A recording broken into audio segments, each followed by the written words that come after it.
nzambe bino ba ba ko yakolanda biso tango nyonso en direct na chaîne na biso de Makibango télévision na kati ya émission na biso tolobela mama Mwilu ikozala représenter pa yanga bongo yanga na yawe mama Valentina kasi ya solo bokomona lelo na kati ya plateau na ngai tozali kaka bongo ezali solo opportunité ya mercredi solution na deuxième élément na na deuxième partie na yango toyambaki ba invité belé kasi na molai parce que la télé c'est le temps yango na bomoni ezali deuxième partie tozwami elongo na kati ya plateau kasi ngai na konoka te bango bazali bakotalisa soki banani ya liboso komana kasi ya solo yambo ete tobanda tokolekana baprésentation tokona kosepresente nde tokokota na kati ya esengo ya lisolo oyo esangisi biso en quelques minutes mpona lokumu ya mama Mwilu mpo tata molimo santo ote na yo mama okosepresente na baye bazali kolanda biso mokili bayeba nani wana bozali na kati ya baye tata molimo santo mpe nini bokosalaka solo ngai kombo na ngai mama Mbuto ikosa ukeve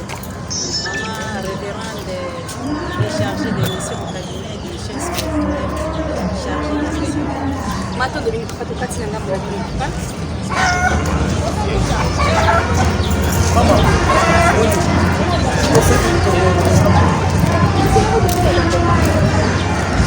Mato de minute na ngambo ya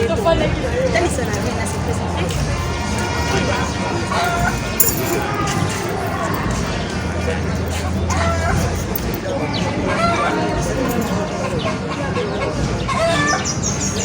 Matondo mingi tolandi bongo na molai elekamo kasi lokola ezali mosala na biso tozwami na plateau elongo na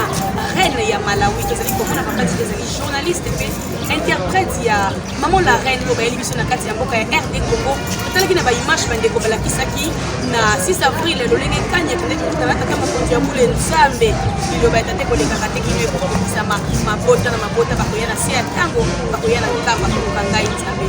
mama ya kabine ya tata mokonzi ya mbula toye na ngambo na bino nini bino awa na kati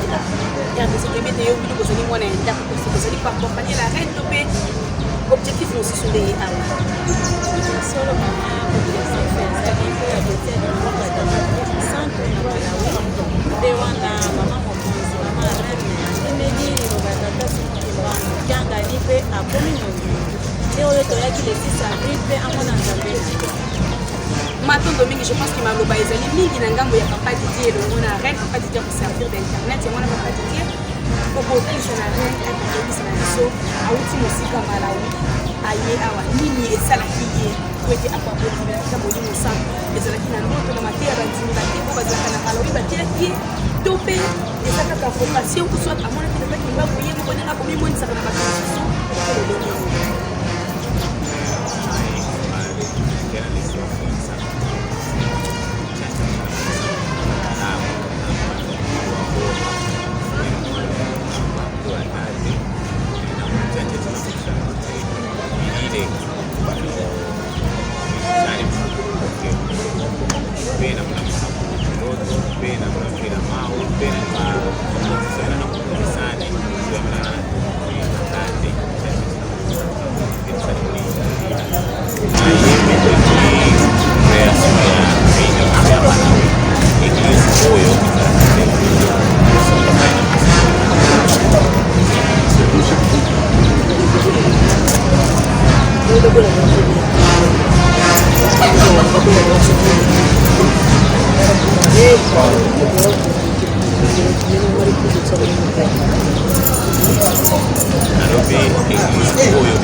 Voilà, bandeko balanzia menga makibango télévision toyoki profondeur kasi eloko retenir attention na ngai ezali mosala o biso bamama ya kita molimo santo biso be tokopesaka ye maboko mosala oyo tokosalaka mama okieve naoki awa reine ezali une certaine reconnaissance oyo asali nango epai na bino alobi ete eloko etutisi kondima na ye po pe andika kita molimo santo mateya oyo bino botiaki ekosala biso mo synthèse mokie pamba te na kotala na liso ya bomoto bakoloba olongi pamba te omemi solo ame to mpe pays mobimba na kati ya ngomba ya tata molimo santo mwa synthèse wana synthèse wana ezalaki napesaki bango mpona mabonde ndenge tobondelaka na kombo ya tata mwana mpe molimo santo bakatolike balobaka na kombo ya tata mwana mpe molimo santo kasi kombo ya tata aza nzambe oyo asalaki likolo mpe na se mwana nde ekolo yesu kasi oyo molimo santo nde nani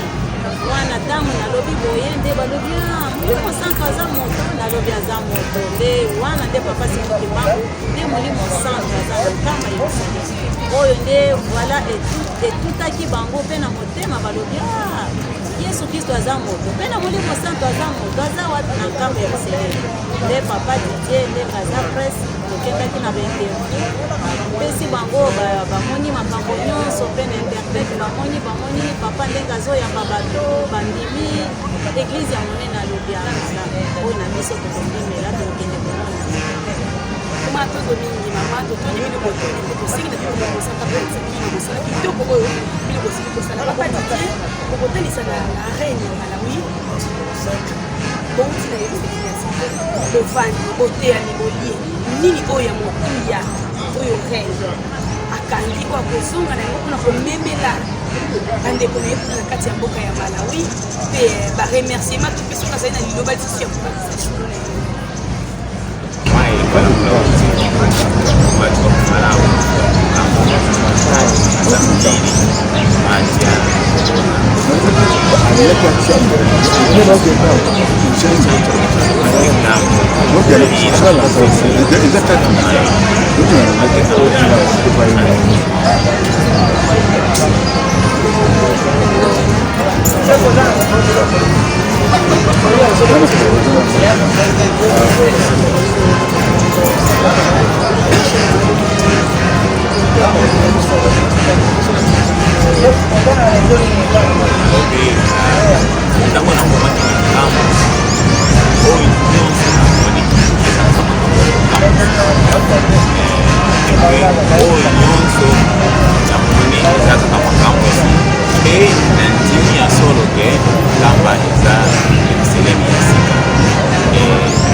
Voilà liloba ya sika kotokabana na biso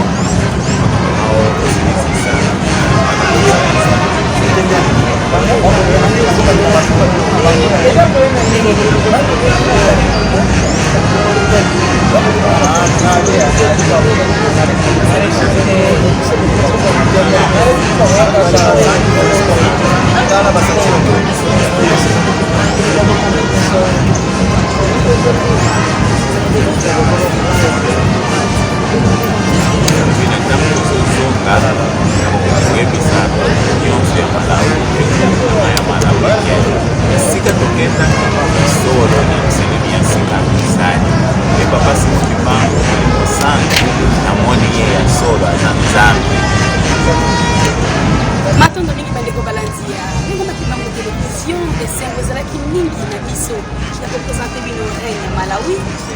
mpe papa didie interprete na ye elongo na mamo ya kati ya kabinet ata mokonzi ya bule na mosala monene oyo basili kosala tokoloba nini bamama bino mpe bozali kotala biso tomengami bakimbangiste kimbangiste ezali lokola soda kokufaka na monduki na ye na maboko esika nyonso ya kokendaka ntango yo ozwi likambo ya kokende esika songolo topakala tata molimo santo atindi yo na mission kende panza sango mosala tata liangenda abetelaki tolo mosala papa simoni kimbangu tengani papa simoni kimbangu na 21 abetelaki tolo yango emonani na kati ya malawi na nzela ya mama na biso yango na biso na bino tozala branché tosabone topartage na kati ya mengo makibango télévision ezali émission na biso tolobela mama mwino oyo kosalaka présente epai ya ngai mongwanga na yawe mama falon ntima ya solo na tonza bino esengo mingi mpe na remercie bamama na ngai mama soki loba suku ezali suka tokumisi nzambe na biso lokola mosala eza ya pasi me toresili yango baboda nyonso kuna epa na bango eza kokanga bame biso tozokota. Merci beaucoup mama oyo eza mosala mama mwenye asalaki mpe na biso tozolanda kaka nzela ya mama na biso mpe tokumisa nzambe na biso tata molimo santo papa Simon Kimbangu Kiangani oye papa Didier te remercie bino. Merci. bakolobaka nini loba merci mpo ya la reine nakoloba ndenge nini ngai reine toi tokoza